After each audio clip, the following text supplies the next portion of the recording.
Octavian's victory at Actium, though a dazzling culmination of long and exhausting wars, brought him no peace. The Roman Republic, shattered by decades of civil war, required restoration, not merely a new emperor. Octavian understood this better than anyone. His power rested not only on the strength of his legions, but also on a keen understanding of politics, masterful manipulation of public opinion, and skillful use of propaganda. He didn't merely crave military victory. He aimed to forge a new, stable Roman Empire. His early reign was marked by reforms. He reorganized the army, reducing its size but significantly increasing its effectiveness through new training methods and weaponry. The legions, once instruments of civil conflict, became the reliable pillars of his power, loyal protectors of the empire's borders. Simultaneously, Octavian implemented economic reforms. He streamlined the financial system, introduced new taxes, and stimulated the growth of trade and agriculture.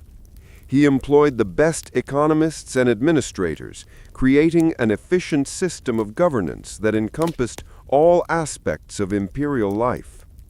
Yet, external threats persisted. Conflicts flared constantly on the frontiers. Germanic tribes continued their raids on Roman provinces, while a constant threat emanated from the Parthians in the east. Recognizing the danger, Octavian devised a new defensive strategy. He eschewed conquest, focusing instead on strengthening the borders by constructing a network of forts and fortified camps. He also cultivated diplomatic relations with certain tribes, employing a policy of divide and rule.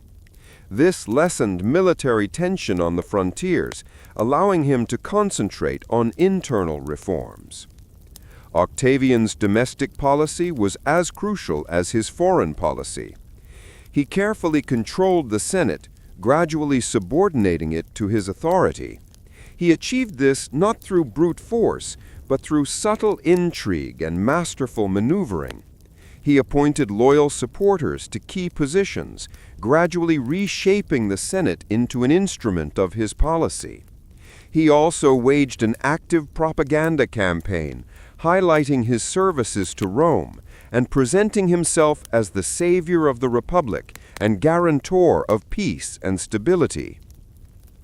Over time, Octavian transformed from a mere military commander into the architect of a new empire. He successfully blended military might with political wisdom, creating a system of governance that endured for centuries. His reforms strengthened Rome, ensuring a long period of peace and prosperity, laying the foundation for the Pax Romana, a symbol of the Roman Empire's power and grandeur. His name, initially Octavian, became synonymous with a new era, the era of Augustus, Rome's golden age that dawned after a long period of bloody civil wars and ushered in an age of emperors, legions, and continuous, though less bloody, events. His name entered history as that of the most outstanding Roman commander, not only for his battlefield victories, but also for his ability to build an empire that lasted for centuries.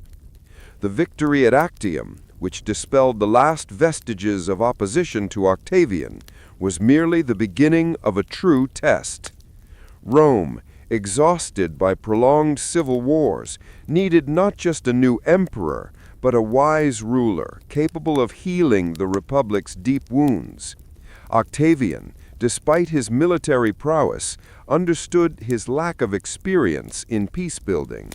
He needed trusted advisors, individuals who could help him transform the Roman Empire into a stable and prosperous state. Among his closest associates stood Agrippa, his loyal friend and general, who had proven his devotion and talent in numerous battles.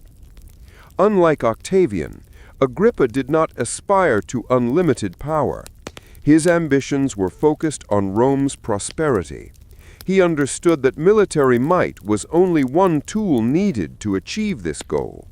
Equally important were economic growth, infrastructure development, and just governance. Therefore, he dedicated himself to reforming the Roman administration. He meticulously selected officials, striving to avoid corruption and inefficiency. Under his leadership, the tax system was reformed, making it fairer and more transparent. This increased state revenue, which could then be channeled into national development. Along with administrative reforms, Agrippa undertook extensive construction projects. He oversaw the construction of new aqueducts, providing Rome with clean water, and the expansion of the sewage system, significantly improving sanitation.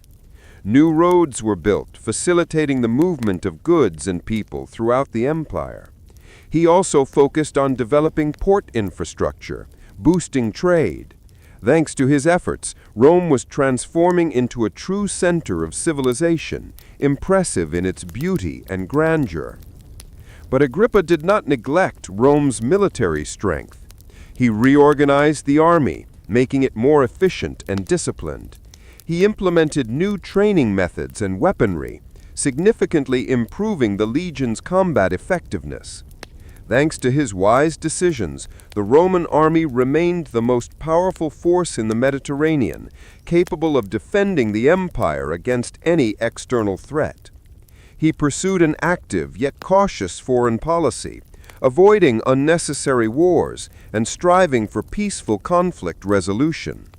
His diplomatic talent helped strengthen friendly relations with neighboring states, ensuring peace and stability on the empire's borders. Fate, however, dealt Agrippa a hard blow. Despite his brilliant successes, he remained an advisor, not an emperor.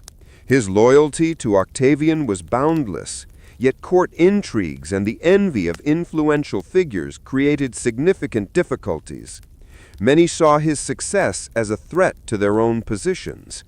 Even the most loyal friend could become a victim of political games. His impeccable reputation and unwavering loyalty to Octavian were no guarantee of safety. Agrippa continued to serve Rome faithfully and devotedly, knowing that his contribution to the empire's development was far more important than any intrigues or political maneuvers.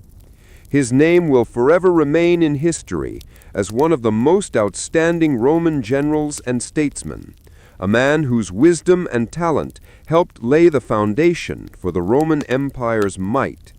He became a legend, not just as a victor on the battlefield, but as a builder of peace and prosperity. His memory lived on in the hearts of the Romans, and his name continued to inspire generations of rulers. The return to Rome was triumphant, but not as cloudless as Mark Antony had hoped. Octavian's cold gaze fixed on his face spoke volumes. The victory over Vercingetorix was brilliant, but it did not conceal the deep rift that separated their once inseparable friendship.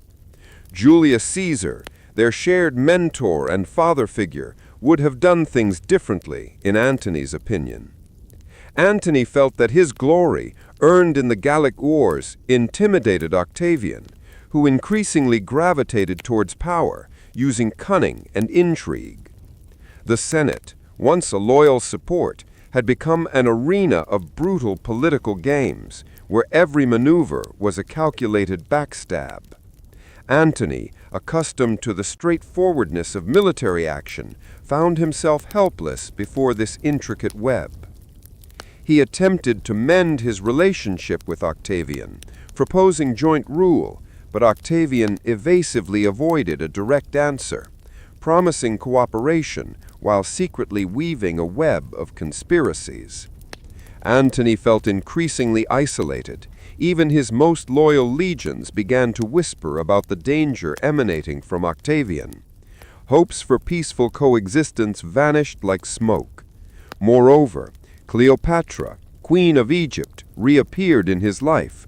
Her charm and intrigues exacerbated the already tense situation.